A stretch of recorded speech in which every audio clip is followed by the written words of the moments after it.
parle là carrément d'hectares de temps piscicole. On parle d'hectares capables de produire, quel qu'en soit l'espèce aquatique qu'on veut développer pour pouvoir provisionner le marché et ici réglementer, ainsi que d'autres installations pastorales projetées à but économique.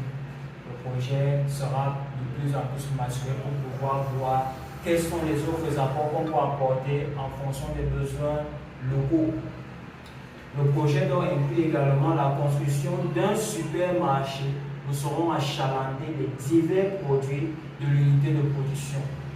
Un supermarché où essentiellement tous les produits produits par l'unité agro-pastorale seront donc allés exposés et ceci à des vil prix pour permettre à ce que, quel qu'en soit le Camerounais moyen, qu'il puisse avoir accès à des produits de qualité en quantité suffisante.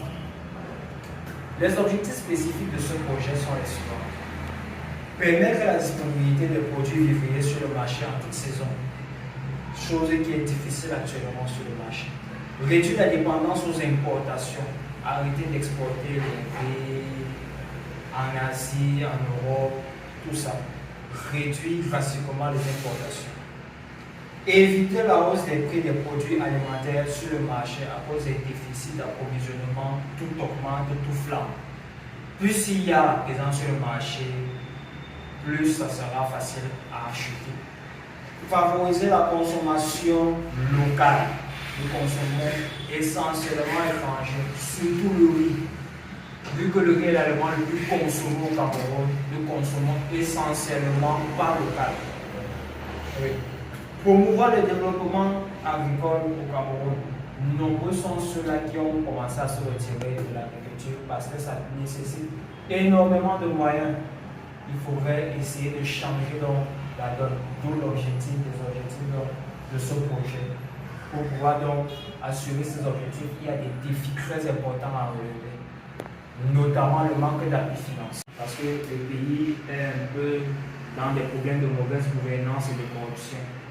Du coup, les finances deviennent très difficiles.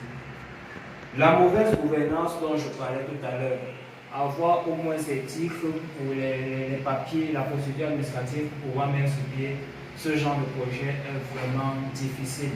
Il faut monnayer à tout bout de champ pour pouvoir avoir des autorisations, ce qui n'est pas évident. Les irrégularités de saison.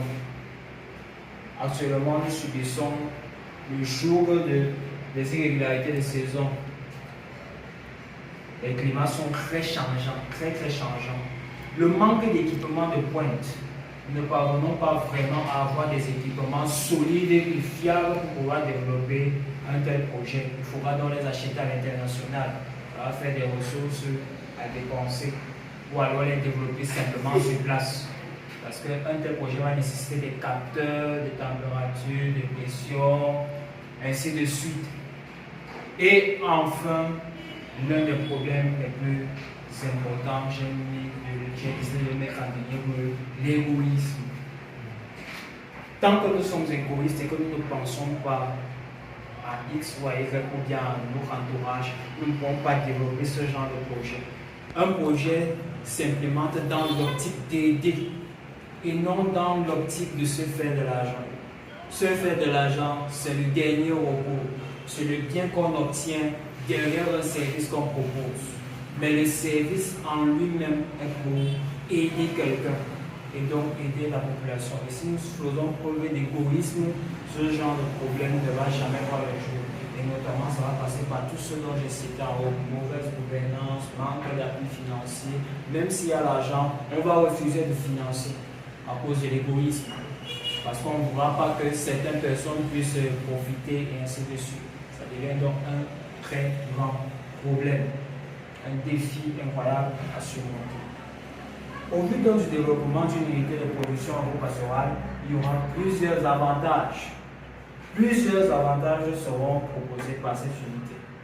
Notamment d'un point de vue économique, elles vont contribuer à la baisse de l'inflation sur le marché. Les produits seront accessibles à tous, non seulement en quantité, mais également en qualité. Elles vont réduire la facturation des importations des denrées alimentaires, précisément le riz et d'autres produits finis. Elles vont augmenter le PIB du pays, contribuant donc ici à développer une économie circulaire. Tout simplement, si on produit local, on consomme local, l'argent tourne dans le pays et ne s'en va plus à l'extérieur. En réduisant la facture des importations, l'argent reste dans le pays pour permettre le développement d'autres filières. D'un point de vue social, elle va lutter contre la vie chère et l'insécurité sanitaire. Parce que si on ne mange pas bien, on est exposé à des problèmes de santé et l'être humain, sa durée de vie est fonction de ce qu'il met dans le ventre. C'est très important. Jouer un rôle également prépondérant dans le maintien de la paix. Si dans un pays, tout le monde mange à sa faim, ça va réduire drastiquement les tumultes. Il n'y aura pas de problème. Tout le monde sera satisfait parce qu'il peut manger et se reposer en paix chez lui. Il n'y aura pas de tumulte. Enfin, favoriser le développement des emplois. Mettre sur pied une filière pareille va proposer énormément d'emplois, que ce soit dans le domaine de l'unité agricole, que ce soit dans le domaine de l'unité pastorale et même dans le supermarché à développer pour pouvoir permettre la commercialisation de ces produits. D'énormes postes seront à pouvoir et donc sortir la majorité de nos Camerounais, de nos frères Camerounais dans le chômage. En somme donc, on regarde les difficultés enregistrées dans le secteur alimentaire au Cameroun.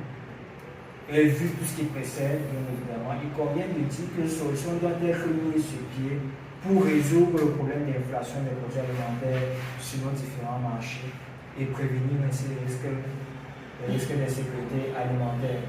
Ce projet, donc, comme tout autre, se présente